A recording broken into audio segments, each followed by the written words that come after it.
Um, Good evening, everyone. This is just another edition, another video. This gonna actually be my first live stream. Um, you know, so my name is Alec Cash for you all who don't know me, and I'm currently a sports writer. I do, write sports writing. I do radio part time, and I also do a little bit of podcast, as you guys can see. So I will be starting my own podcast pretty soon. We'll be doing different things on different live streams coming soon on YouTube, also on my website that I currently have that's going to be up pretty soon, so stay tuned for that.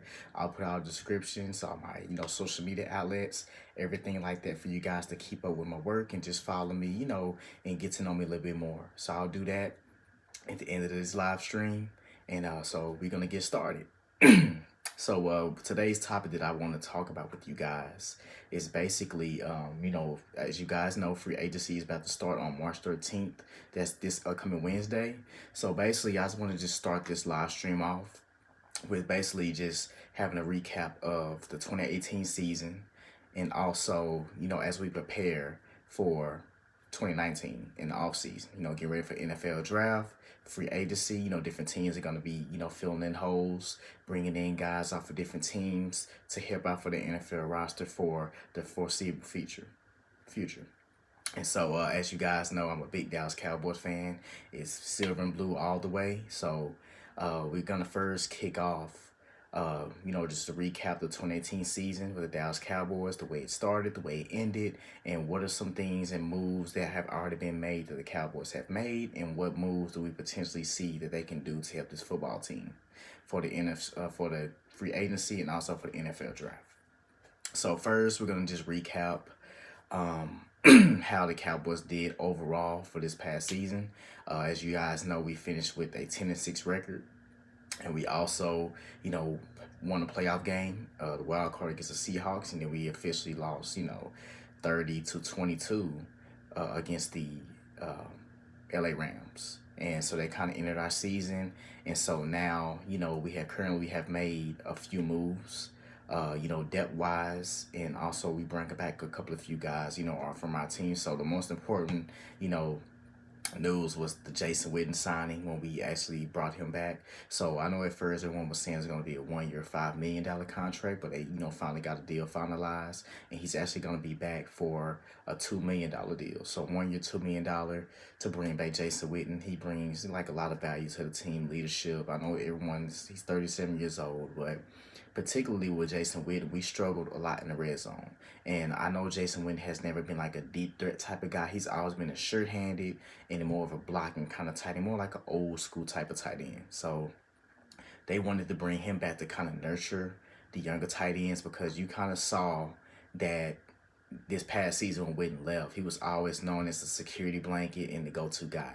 And you kind of saw, other than Cole Beasley, we really didn't have that guy. And then until Amari Cooper got here in the second half of the season, we didn't have that go-to guy. When things broke down, when the pressure was in Dak's face, for him to dump it off to.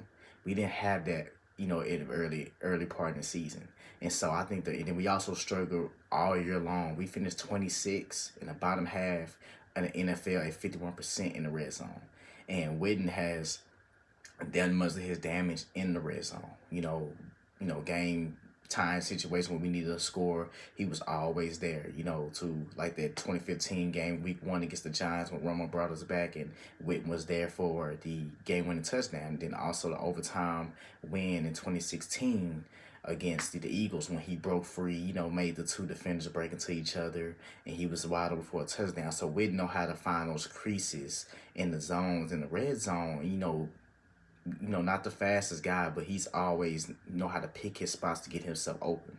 And so I think that's what that Dallas Cowboys missed last year, with our tight ends, and also having that security blanket, just being at the right spot at the right time, for the quarterback. And so I think that's what the front office saw, and they feel like that Witten still can at least, help a quarterback out in the run game, knowing where the tight ends need to be, when playing on the line. Because the thing about the Dallas Cowboys, they have a philosophy in how they want their tight ends to play. And Witten has set their standard for how the Dallas Cowboys want the tight ends to play in the run game and in the passing game. And so I think that, when Witten left this past season, it kind of the other tight ends, it took Dalton Schultz a while to say half of the season. You saw him some improvement, but the first half, him and Jarwin, they was non-factors in the games. They wasn't that reliable target that Dak Prescott can't actually rely on when things go wrong on key third down situations. They wasn't there.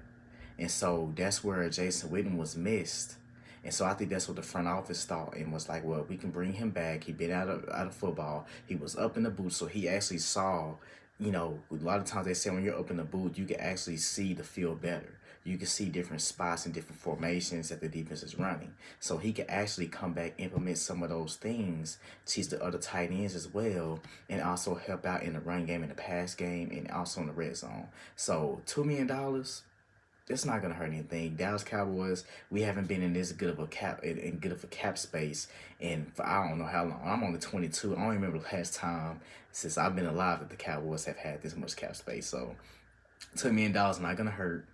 For $2 million and all the things that he can bring to this team is just can't really argue with that. So another move they have currently made so far, they have brought back a couple of depth pieces. They brought back Allen Hurns after he had the gruesome ankle injury. So they said they're gonna bring him back.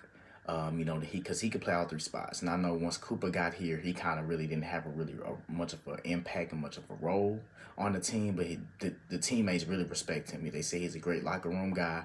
He's a stand-up guy. He's one of those veteran savvy receivers. He's been kind of a little injury plagued throughout his career, but he's a good locker room guy, and the Cowboys really like him. So they bring him back and said, I think that for a $5 million deal or something like that, or they had a $2 million. He's on the 2-year, $12 million deal, so they're gonna keep that deal. So they bring him back. They also signed backup linebacker and special teams the linebacker, Justice March Lillard. They also bring him back, so that's a good signing for depth and also for special teams, because you have to have your special teams players. They start the game and they determine field position, and and different things like that. So we've been struggling. We've been one of the worst teams in special teams ever since Dwayne Harris has left to the Giants, and then I think he's now with Oakland. But we haven't really been that much of a good team on special teams in a certain amount of years. So you want to make sure that you have your depth along the special team. So he's going to be real good, and I'm pretty sure he's going to keep working certain spots as a backup linebacker, just in case you have injuries to Sean Lee, you have injuries to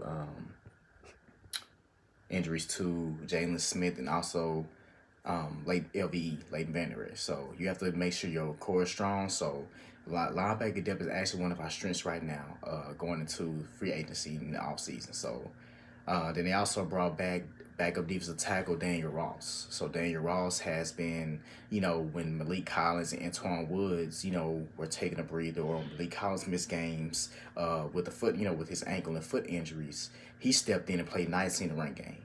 And you need, especially on the D-line, you really need those depth players, because your starters, they're going to do their job. But when they come out and need the breather, or when an injury happens, you need quality depth and guys who can come in and play their roles and not get you beat.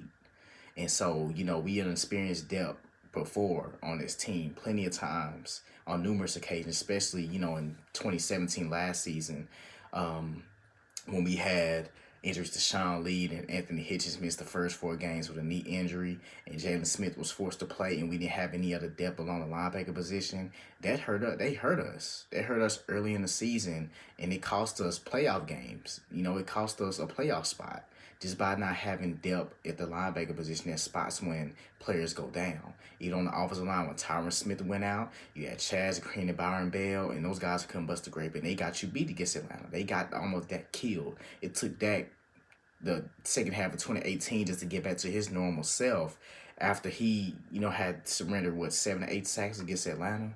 So you don't want to ever put your team in a position like that. So that's why depth at every position is very important. And I know depth is hard.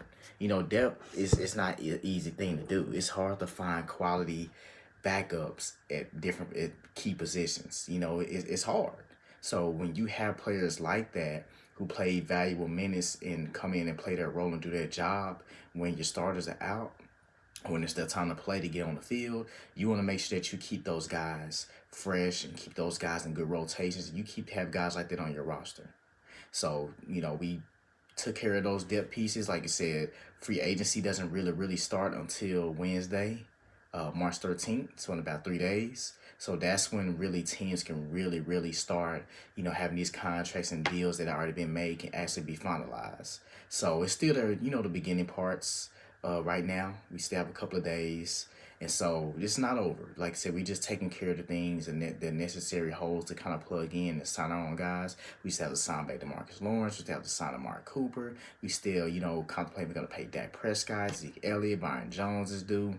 So it's a lot of work being done. It's a lot of work that has to be done and a lot of, movement that's going on, a lot of talking and discussions and negotiations. So it's not over. It's far from over. So it's going to be a lot of craziness going on.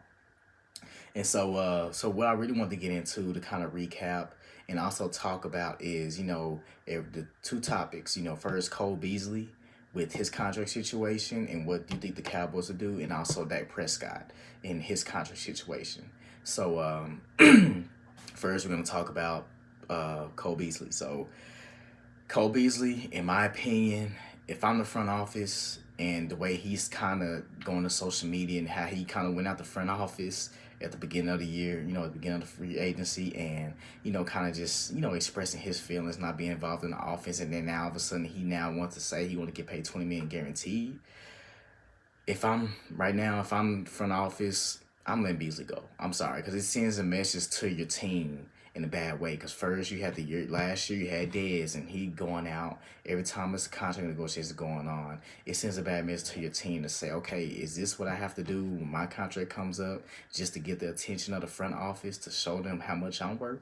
Is this the philosophy that the Dallas Cowboys do? Like, it sends a negative image and a negative philosophy to your team as a whole. First it was Dez, with the situation with that. And then now you got Cole Beasley going out and he's going to Twitter and doing the same thing like Dez was doing last season, but only worse. So it just kind of sends a bad message, and you bring him back, then it's like, okay, what is the standard? What is the standard for the team? Like, okay, when it's a contract year, are we supposed to go to Twitter and express our feelings just so we can be heard? Like, is that the situation we need to do? Like, I just feel like it sends a bad, leadership to your locker room. And to me, Beasley's not really the best leader. I wouldn't consider him a leader. He's been here since 2012, but you would think he'd been there that long and him being involved in the offense, you would think he'll be one of the most vocal, positive leaders that you could look up to. But the way he's 30 years old, and, sometimes he's a little sensitive when it comes to fans and what they say about him and certain things that goes on. He's a little bit kind of sensitive. And, as a 30-year-old and different things like that, they see that. They, somebody looked up to you and they say, okay, Cole Beasley, we know you're good, but, you have to kind of set an example for the younger guys who are on the team too, who are also coming up with contract. Like, it sends a message to them, like saying, okay, is this what I'm going to have to do just to get a good contract? This is, for them to see how valuable I am.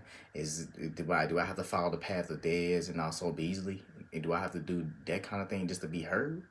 And it kind of just sends a message to your team. I just don't think that's good, especially with Beasley. He's getting older. He's not as quick like he used to be. He's never been a fast guy. I just think he's replaceable. Like I said, I know he's could be a one-on-one matchup nightmare, but he's only getting older. And it's so much speed, there's so much potential and talent in this year's draft at that position, at the slot position, at a cheaper rate. And you had that guy for about 3 or 4 years, and he can give you good production, and he can be more valuable on special teams, kickoff returns, jet sweeps, and he can play in the slot. So I just think it's better guys, who have a higher ceiling. Because Beasley, at this point, he's not going to get any better. He's who he is, and he's limited. He's also limited in the slot. Some slot guys can have speed and take it all the way down. Usually your slot guys, usually your quick, fast guys. They can usually get upfield, make ins and outs on the middle of the field. Like, Beasley's not a guy who can go up the seams and catch long balls. He's only good on short and intermediate routes. So he's limited in his routes and the way that you can call certain plays. And I just feel like in a draft or even in free agency, you can get guys who can do more and more routes and not as limited. So and then he's asking for $20 million guarantees. So I just feel that he can do a better job. The Cowboys can. He's in the talking. And I just feel like the Cowboys can do a lot more. I just feel like they can, you know, at their position for the money, when we got to sign our own guys, when we still got to pay Dak, we still got to pay Cooper, all these other guys, our own free agents.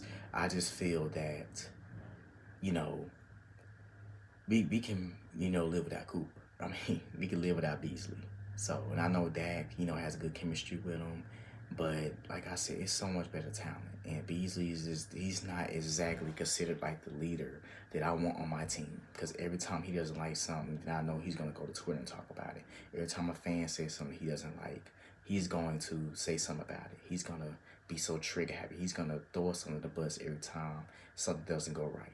Early in the season, he was calling the play call and saying, we're open, we're just not getting the ball. Like, you can't keep having it during the season, having all these distractions. Calling out the play call, calling out the offensive coordinators, even though you might be right, but you still just have to go out there and do your job.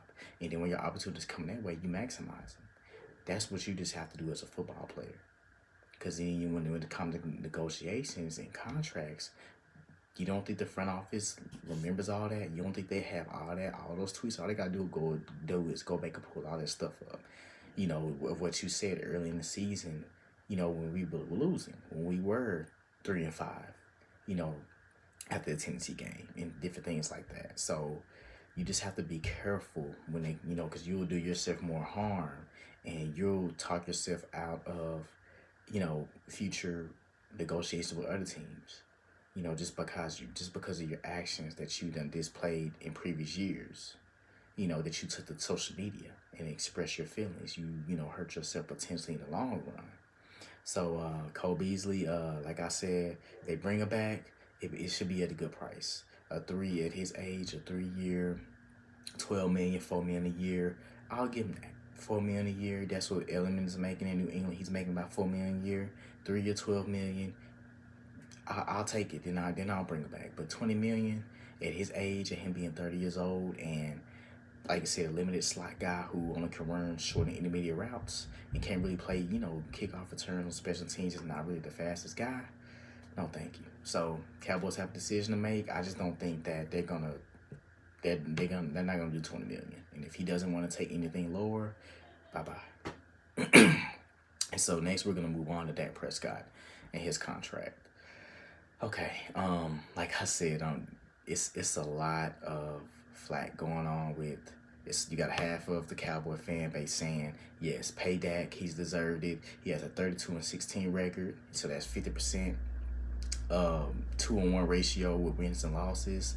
Like I said, he has a 2-to-1 touchdown to interception ratio. He has the most rushing touchdowns the past 3 seasons. I think easily the first or second behind Cam Newton in rushing touchdowns as far as quarterbacks. And he has a good, rating for the past 3 seasons, one of the top 10 quarterbacks in quarterback rating for the passer rating, quarterback rating, whatever, for the past, since he's been in the league, his rookie season. So he has done everything you asked him to do. Like you said, Dak Prescott is not the most accurate passer. He's not the most efficient. He's not the most wild guy. He's not the most arm talent. But the guy has ice in his veins, and he's just a winner. He just knows how to do what's necessary to win the games. Whether it's good, bad, or ugly. We done saw some ugly wins in Dak Prescott's career. 210 passing yards, 1 touchdown, 1 interception, 1 rushing touchdown, and Cowboys win 21-17. Ugly win, grind it out, down the, have to make 1 game-winning drive down the stretch to win the game, like overtime and different things like that. Like, he wins ugly. It's not like a blowout.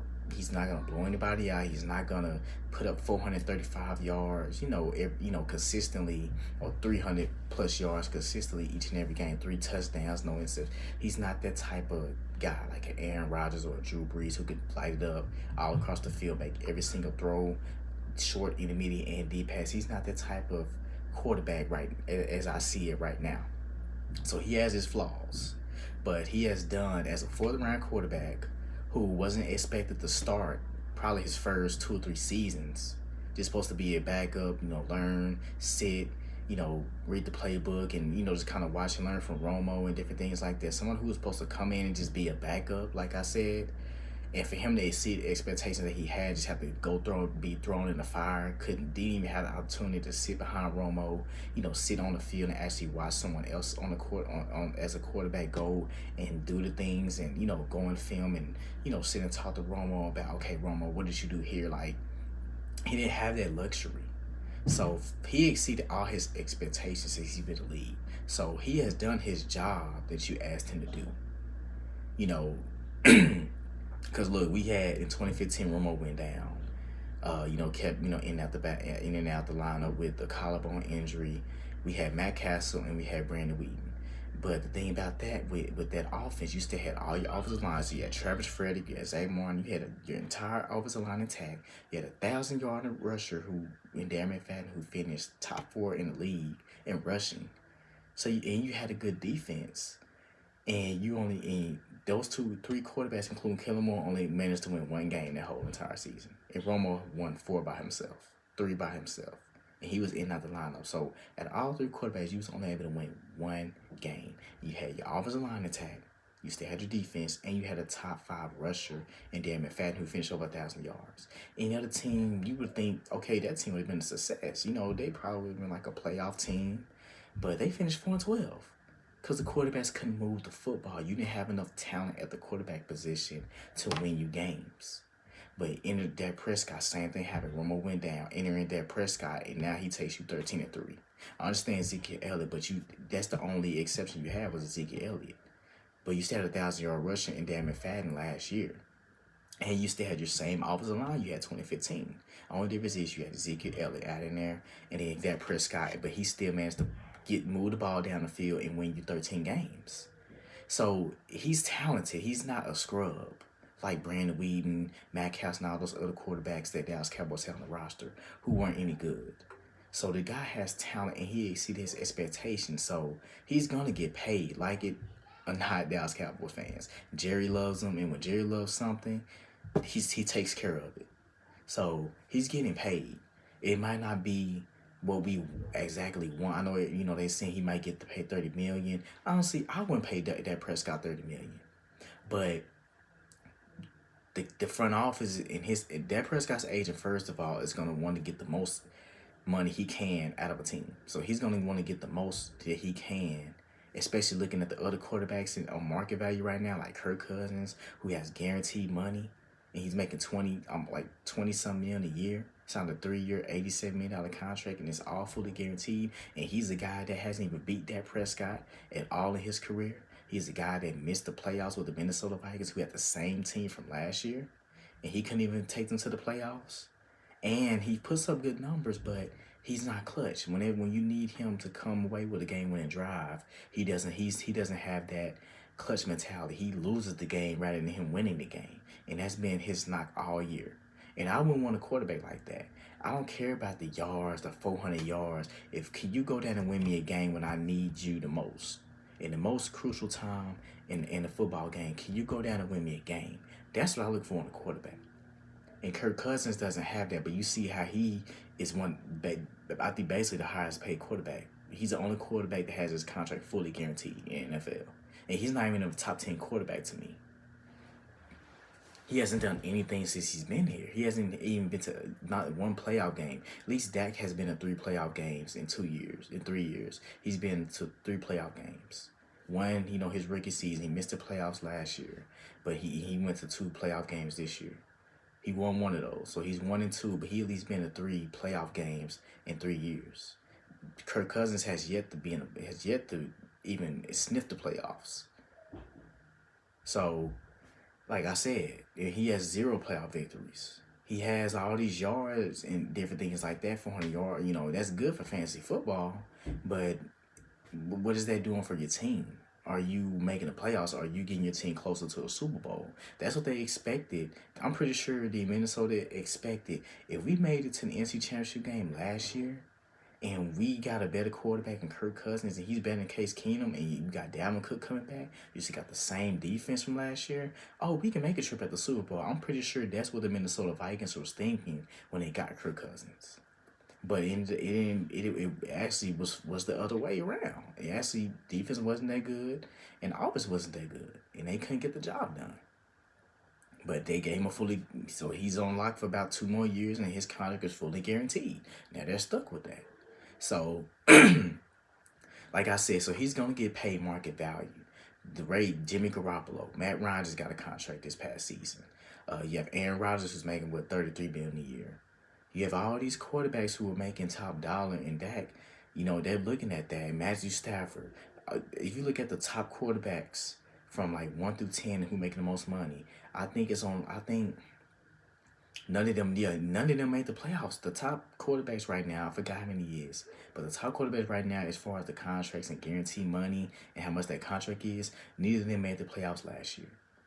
And so you don't think Dak and his agent are looking at that? He's like, well, these guys making the most money in the NFL. They didn't even neither of them took their team to the playoffs, and I did.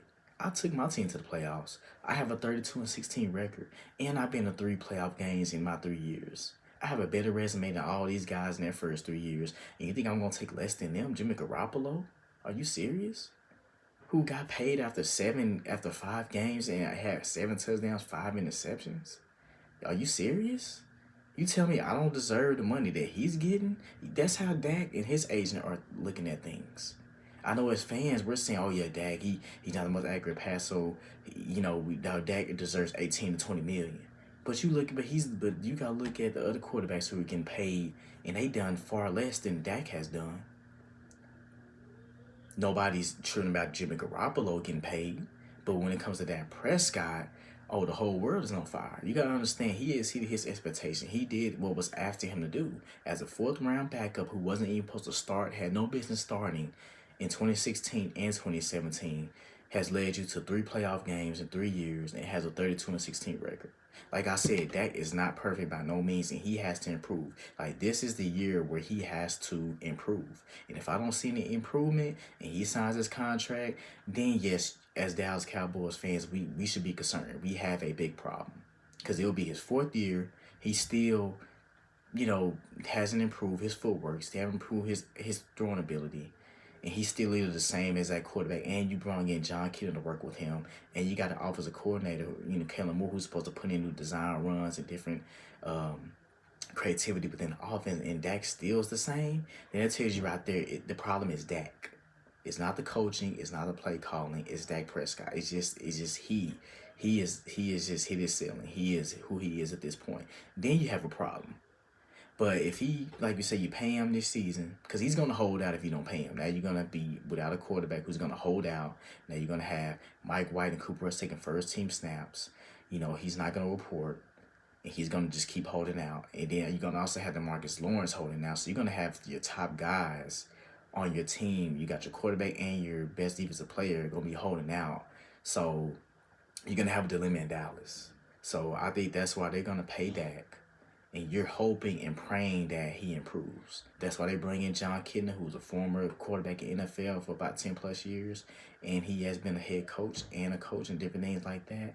So I think he will help Dak work on his footwork and his mechanics. I just feel that that's the main thing Dak needs to focus on this season is improving as a quarterback in every aspect. In throwing, running, mechanics, everything in the quarterback. Pocket presence, fumbling issues. That's what he needs to work on this offseason, is improving all those areas to make him a better quarterback. He does that, he will be fine. We got the pieces. Cooper's coming back for a 2nd year. Gallup is going to be back in his 2nd year. He's only going to improve. So you have all your pieces. You got Frederick coming back. So you're going to be having all your offensive line and everybody around you that was there for the past 2 or 3 years. They're still there intact. And then you got your head, your offensive coordinator who's going to implement more of a less unpredictable play calling. He's going to implement more design runs, read options. He's going to implement more like a college-like environment for you that you're used to. Design runs, read options, throwing on the move. He's gonna throw in some of those ideas and different things that you're comfortable with. So Dak has to improve. He has no choice. So Cowboy fans know you're not gonna like it. If it was up to me, I'm paying at least Dak between 22 million. That I just think that's what he deserves. But it's just that the market is so jacked up with the quarterbacks, it just makes it hard for him to take less than what those other quarterbacks are making currently right now. So, like I said, so like it or not, he's gonna get paid between 25 and 30 million. So Cowboy fans, just suck it in. Just like you said, just let it be reality. It's gonna happen. He's not getting paid less than that. He might sound like a $25 million deal with some incentives and bonuses. But I don't think Dak is still gonna take that. He's gonna want to take closer to the 27 to $30 million range. Because he's big headed right now. He's looking at me. I didn't exceed my expectations.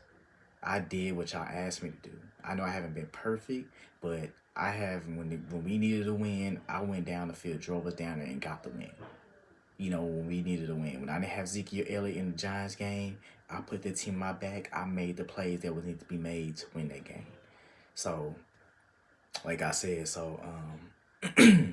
yeah, so that's just like a recap of what I just want to talk about as we begin this upcoming week with the start of free agency officially, where teams can actually start adding more pieces. So stay tuned, you guys. I'll be doing weekly shows and different live streams and different podcasts coming up. Just letting you guys know, my thoughts and opinions about the moves that the Dallas Cowboys are making, different other moves around the NFL within the next couple of days to weeks as we start off free agency and also start off the NFL draft. So my name is Alec Cash, and I'll be back for more. So you guys just stay tuned and peace.